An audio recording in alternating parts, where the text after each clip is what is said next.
করছো? তোমাদের সামনে বিকেলে চা নিয়ে আমি হাজির হয়ে গেলাম। এটা চা, গরম গরম চা খাচ্ছি। আজকে একটু মেঘলা করেছে, বৃষ্টি বৃষ্টি ভাব হয়েছিল। বন্ধুরা, তোমাদের চা খাওয়া হয়ে গেছে? চা খাওয়া না হয়ে গেছে তোমাদের চা খেয়ে নিই। তো বন্ধুরা, আমি যে টিপস গুলো ভালো লাগছে কি, তোমরা কমেন্ট করে অবশ্যই জানাবেন।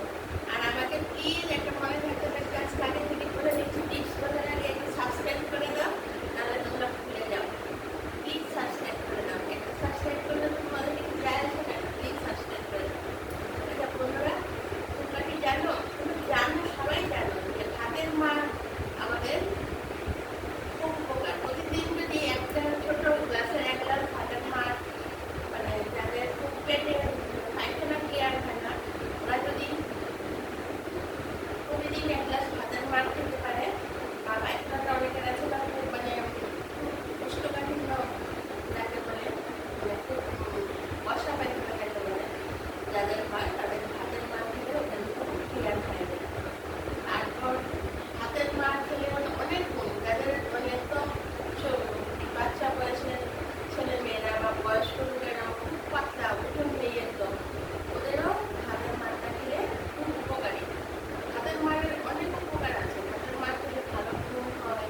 তারপর ভাতের মার খেলে যাদের চুল পড়ে যায়, টাক টাক হয়ে যায়, পাতলা হয়ে যায়, ওদের চুল চুল পড়া বন্ধ হয়ে যায়। ভাতের মারের প্রচুর উপকার, ভাতের মারটা খেলেই প্রচুর উপকার।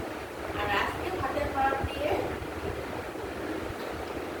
একটা টিপস বলি। ভাত সহ ভাতের মারটা,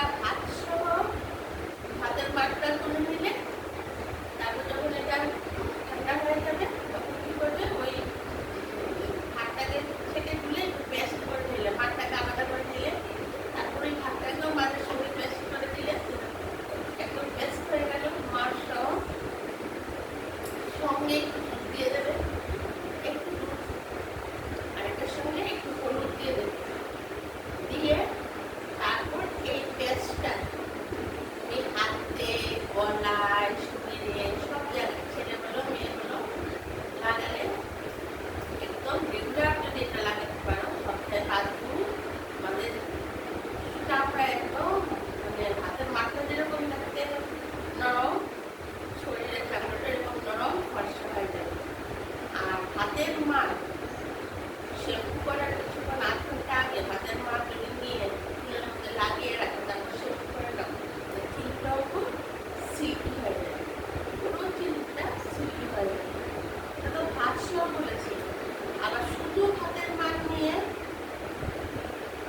তুমি মুখে আগে একটু কফি দিয়ে, একটু কফি, চিনি, মুখটাকে একটু স্ক্রাব করে নিলে, তারপর কিছুক্ষণ পরে তুমি ভাতের মারটাকে নিয়ে ঠান্ডা করে রাখতে দেখবে সবার পড়ে যাবে। এটার উপর আবার একটু কফি ফুল দিয়ে দিলে, হ্যাঁ, তারপরে একটু মধু দিয়ে দিলে,